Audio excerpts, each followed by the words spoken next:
Superman Tower of Power incident. On June 21, 2007, 13-year-old Caitlin Lassiter arrived at Six Flags Kentucky Kingdom with her family for what should have been a perfect summer day. The Louisville amusement park was bustling with visitors eager to escape the heat on the various rides and attractions. Caitlin, an active middle school student from nearby Elizabethtown, had been looking forward to this trip for weeks. She was particularly excited about the Superman Tower of Power, the park's signature thrill ride that dominated the skyline at 177 feet tall. The Superman Tower of Power was considered one of the most popular attractions at Kentucky Kingdom. The ride worked by seating passengers in a circular gondola with their feet dangling freely beneath them. A sophisticated cable and pulley system would lift riders to the top of the tower, pause for a moment to build suspense, then release them into a controlled free fall back toward the ground. The sensation of weightlessness combined with the panoramic view of Louisville made it a must-ride attraction for thrill seekers. Safety harnesses secured riders around their torso and shoulders, while their legs hung unrestrained below the seats. Caitlin joined the line with her family members, watching as previous groups of riders screamed with delight during their descent.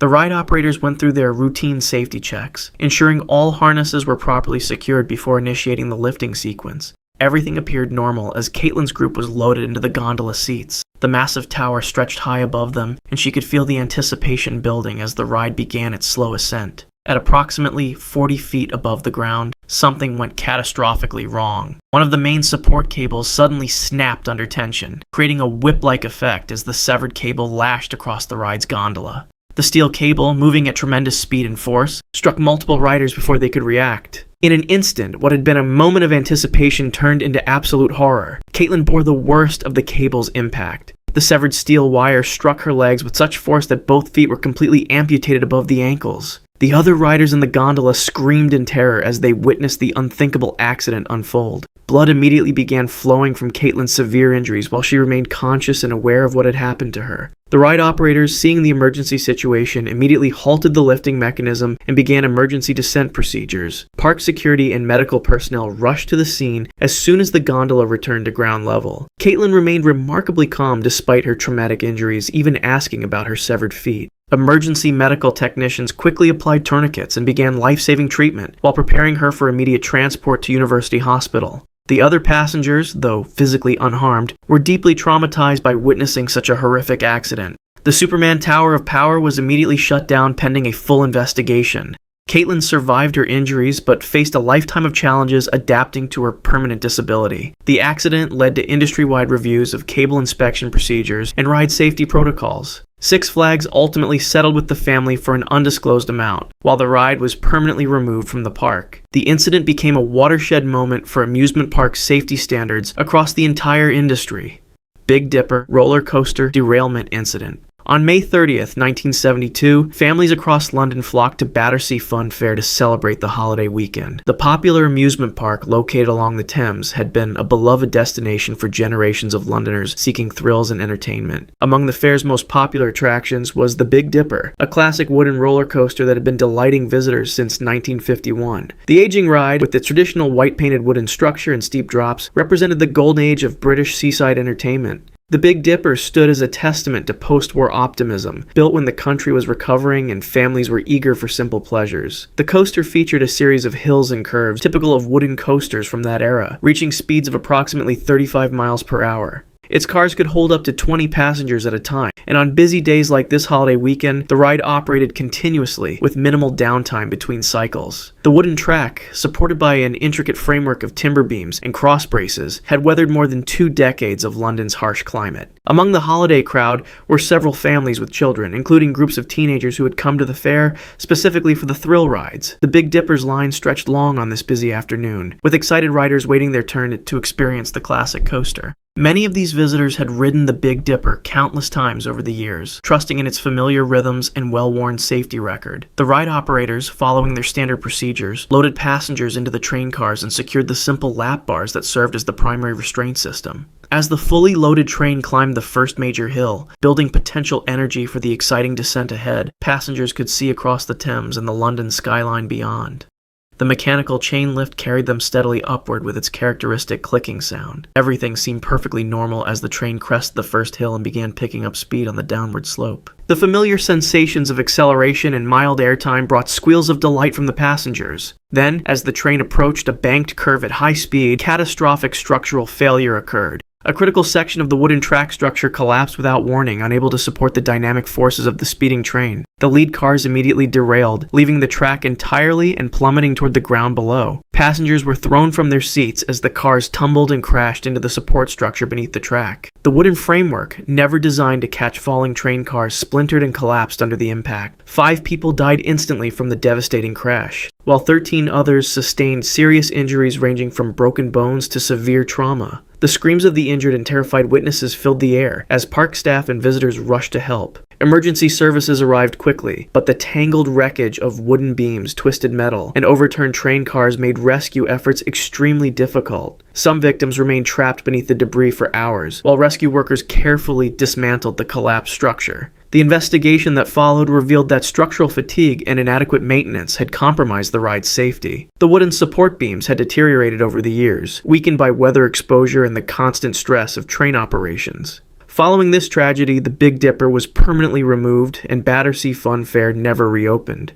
The incident led to comprehensive safety reforms throughout the British amusement industry, establishing new standards for ride inspection and maintenance that continue to protect visitors today. Verr&uuml waterslide death incident.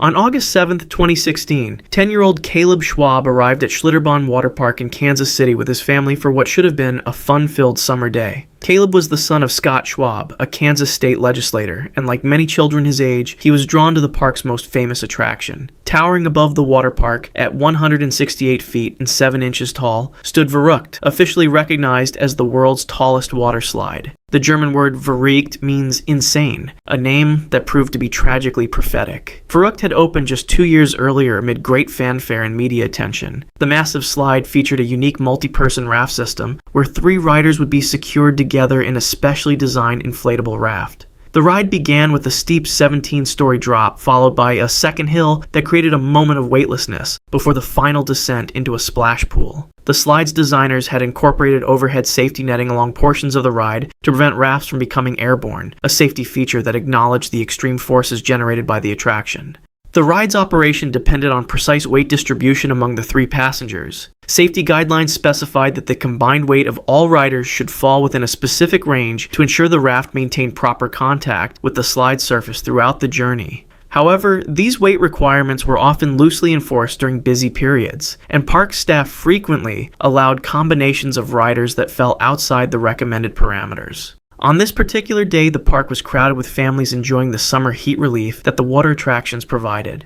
Caleb was excited to experience the world record slide, despite being smaller than the typical rider. He was paired with 2 adult women in the 3-person raft, creating a weight distribution that was significantly below the recommended minimum. The raft was secured at the top of the 168-foot tower, with all 3 riders strapped in using Velcro and nylon restraints. Park attendants gave their standard safety briefing before releasing the raft down the steep initial drop. The raft accelerated rapidly down the first massive drop, reaching speeds approaching 70 miles per hour as it hit the bottom and began climbing the second hill. Due to the improper weight distribution, the raft carried too much momentum as it crested the second hill. Instead of following the slide's surface as designed, the raft became completely airborne for several feet.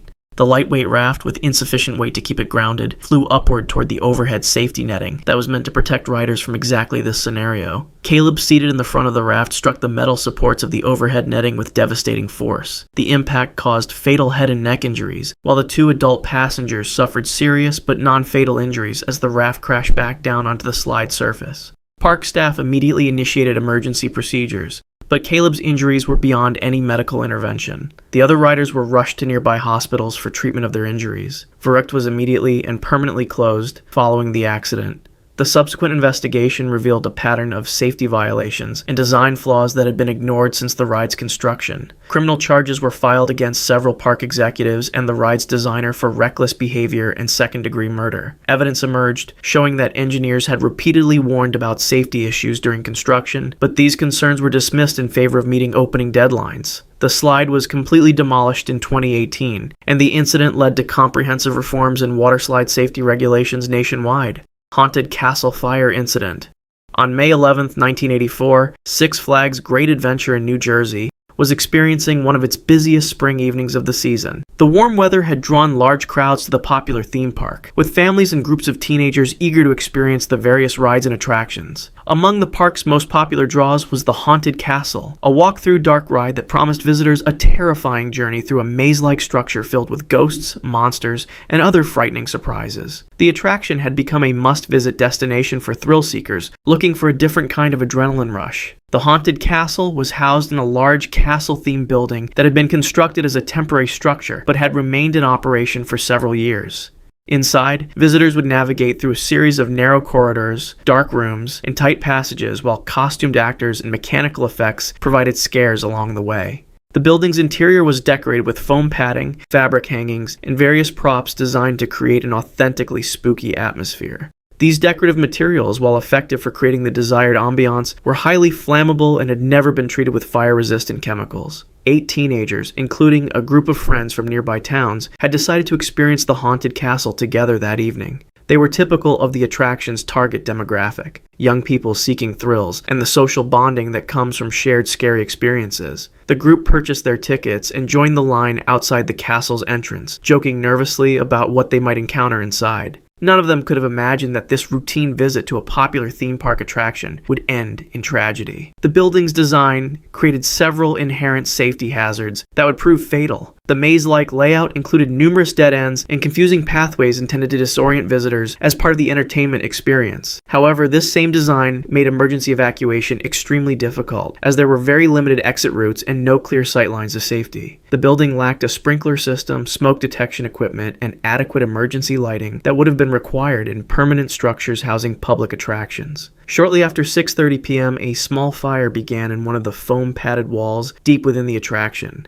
The exact cause was never definitively determined, but investigators suspected that either an electrical malfunction or a discarded cigarette had ignited the highly combustible foam materials. Within minutes, the flames spread rapidly through the interconnected rooms and corridors, fed by the abundant flammable decorations and furniture throughout the structure. The building quickly filled with thick, toxic smoke that made visibility nearly impossible. Visitors inside the attraction initially thought the smoke and heat were part of the show, as special effects were commonly used to enhance the scary atmosphere. By the time people realized they were in genuine danger, the fire had spread extensively, blocking many of the limited exit routes. The maze-like interior, designed to confuse visitors under normal circumstances, became a death trap as panicked people tried desperately to find their way out through the smoke-filled corridors. The 8 teenagers became separated and lost in the burning maze. Despite the efforts of emergency responders who arrived quickly at the scene, all 8 young people died from smoke inhalation before they could be rescued. The victims ranged in age from 15 to 18 years old, their lives cut short by a preventable tragedy that exposed serious gaps in amusement park safety regulations. The investigation that followed revealed numerous safety violations and regulatory failures. The structure had been approved as a temporary building but had operated for years without meeting permanent building codes. Criminal charges were filed against several park officials, and the incident led to comprehensive reforms in fire safety requirements for all amusement park attractions nationwide. The tragedy at the Haunted Castle became a turning point that fundamentally changed how the industry approaches safety in entertainment venues. Worlds of Fun Decapitation Incident. On June 7, 1981, Worlds of Fun Amusement Park in Kansas City was operating under typical summer conditions with moderate crowds enjoying the various attractions throughout the facility. The park's signature roller coaster, the Orient Express, had been thrilling visitors since its opening, featuring a unique design that included multiple inversions and high-speed elements that made it one of the most popular rides in the Midwest. The coaster's distinctive red and yellow trains regularly carried passengers through a series of loops, corkscrews, and banking turns that provided an intense but generally safe riding experience for thousands of visitors each operating season. William Haithcote was a 20-year-old seasonal maintenance worker who had been employed at the park for several weeks. Like many young people working summer jobs at amusement parks, he was eager to prove himself reliable and thorough in his duties. William had been assigned to perform routine maintenance inspections on various rides throughout the park, a responsibility that required him to examine track conditions, mechanical components, and safety systems to ensure everything was functioning properly. These inspections were typically scheduled during off-peak hours, or when rides were temporarily shut down for maintenance purposes. On this particular afternoon, William was conducting what should have been a routine inspection of the Orient Express roller coaster. The standard protocol required that all ride operations cease completely before any maintenance personnel entered the restricted areas around the track. Multiple safety procedures were in place to prevent exactly the type of accident that was about to occur, including communication systems between ride operators and maintenance staff, physical lockout procedures for ride controls, and clearly marked boundaries that separated operational areas from maintenance zones. The Orient Express continued to operate normally, with trains full of passengers completing their circuits through the various inversions and high-speed sections of the track. The ride operators in the control booth maintained their standard monitoring procedures, watching for any irregularities in the ride's operation while managing the loading and dispatching of successive trains. The mechanical systems functioned exactly as designed, with block zones and safety sensors ensuring that trains maintained proper spacing and operated within safe parameters. Something went catastrophically wrong with the communication and safety protocols that should have prevented any maintenance worker from entering a restricted area while the ride remained operational. Williams somehow gained access to an area immediately adjacent to the active roller coaster track, placing himself directly in the path of the speeding trains. Whether this was due to a breakdown in communication between departments, inadequate training on safety procedures, or a momentary lapse in judgment, the result was the same. As one of the Orient Express trains rounded a curve at full operational speed, it struck William with tremendous force. The impact was instantly fatal, causing severe trauma that resulted in his decapitation.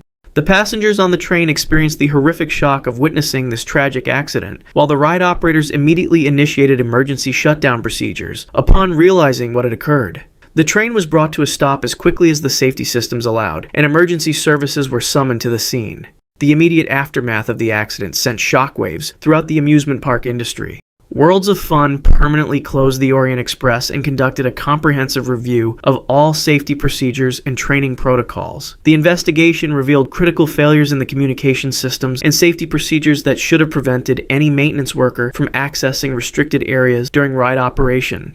Criminal charges were considered, though the focus ultimately shifted to implementing systematic changes that would prevent similar tragedies. The incident led to industry-wide reforms in maintenance safety protocols, including mandatory lockout-tagout procedures, improved communication systems between departments, and enhanced training requirements for all personnel working in proximity to operating rides. William Heathcote's death became a catalyst for fundamental changes in how amusement parks approach worker safety, establishing standards that continue to protect maintenance personnel today.